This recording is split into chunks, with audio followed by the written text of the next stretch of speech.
I'm going to attempt painting on canvas for the first time ever. I've only ever painted on paper before, so this will be pretty interesting. So I'm pretty sure the first thing I need to do is nail these wooden things into these corners. So let's do that.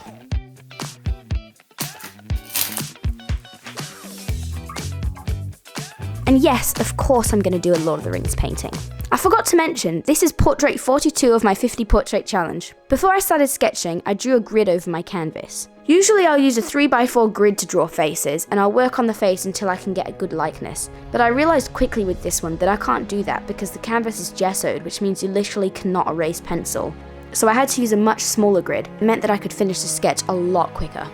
Drawings of people always look really creepy before I paint them. Poor Galadriel looked a bit scary before I painted her. She kind of looked like she was trying to shoot lasers out of her eyes or something.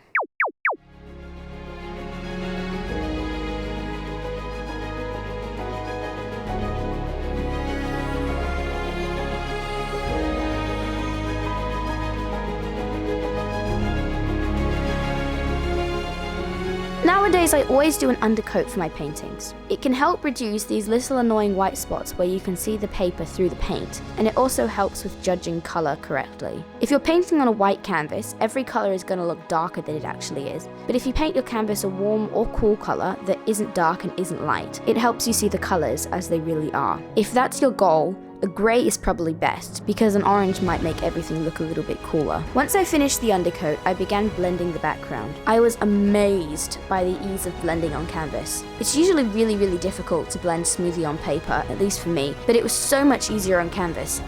Then I started the sleeve. The key to painting soft, realistic looking fabrics is to actually make it soft. Soft colours, soft edges, soft blending, soft folds, and you get soft fabric. I started out with the shadows too dark on this one. I had to lighten them a lot, and it made it a lot softer. I wonder how many times I've said soft in the last 20 seconds. Paint seems to dry a lot slower on canvas than on paper. I guess because the paint soaks into the canvas rather than sitting on top like it does on paper. At times the slow drying was incredibly useful, like when I was trying to blend. But at times it was very annoying, like when I was trying to do the hair and it was blending into a gradient, which was not what I wanted.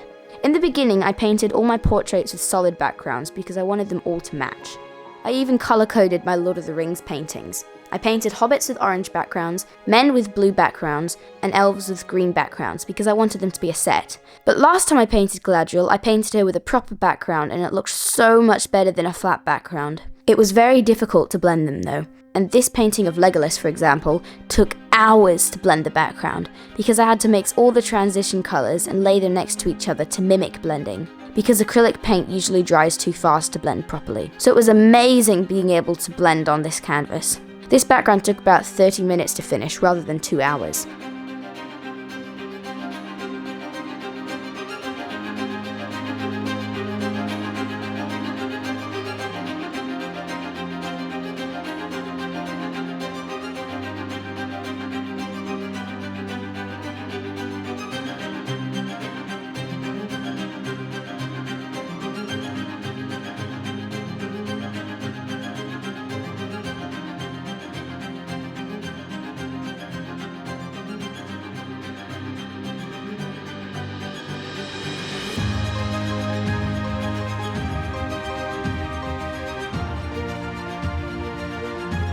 Time for the face! Finally, I get to paint the face. I decided to make up a new method for this portrait. Before I started painting the face properly, I blurred the reference a lot and painted the general colour of the different areas of the face. Then I started blending properly. I don't know exactly why, but I always start the face from the chin upwards, and I always save the eyes till last. Some of you keep mentioning that you like the way I don't blend colours on my portraits, and that actually happened as an accident. I used to paint semi-realistic portraits, but then one day I decided I found blending tedious, because remember, it's almost impossible to blend quickly on paper. So I decided to stop blending, and that kind of just turned into my art style. Which is something I'm always telling people, that your art style isn't something you have to find, it's something that just happens by itself. And then an art style isn't vital to being an artist.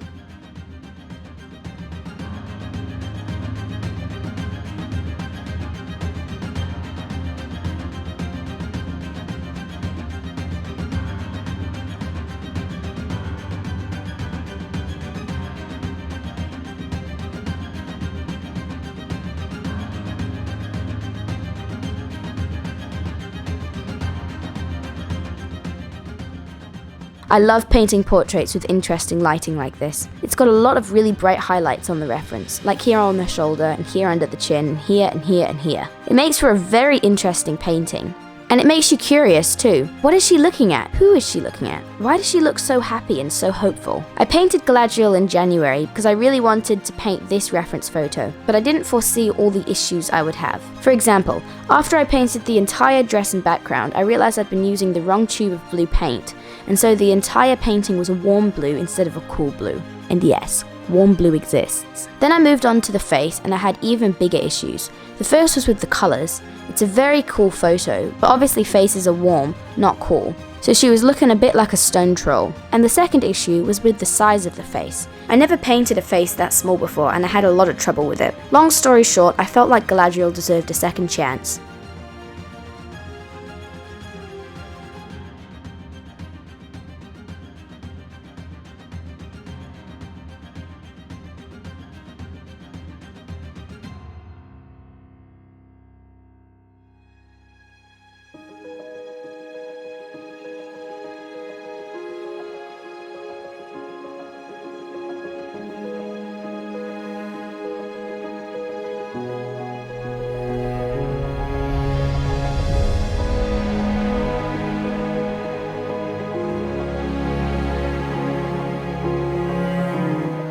Time for the edges.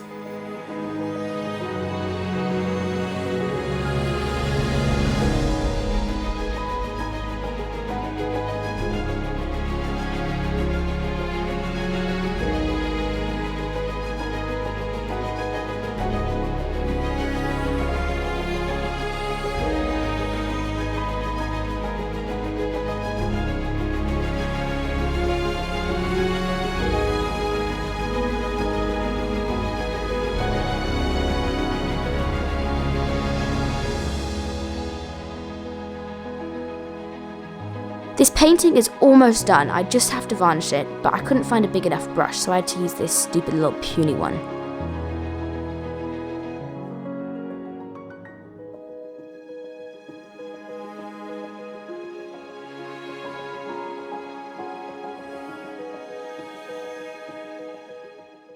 Ta-da!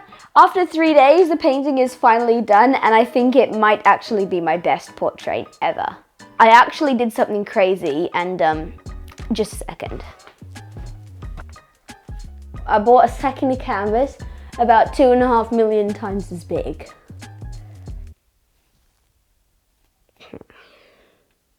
Yeah. What do you think? And who should I paint next?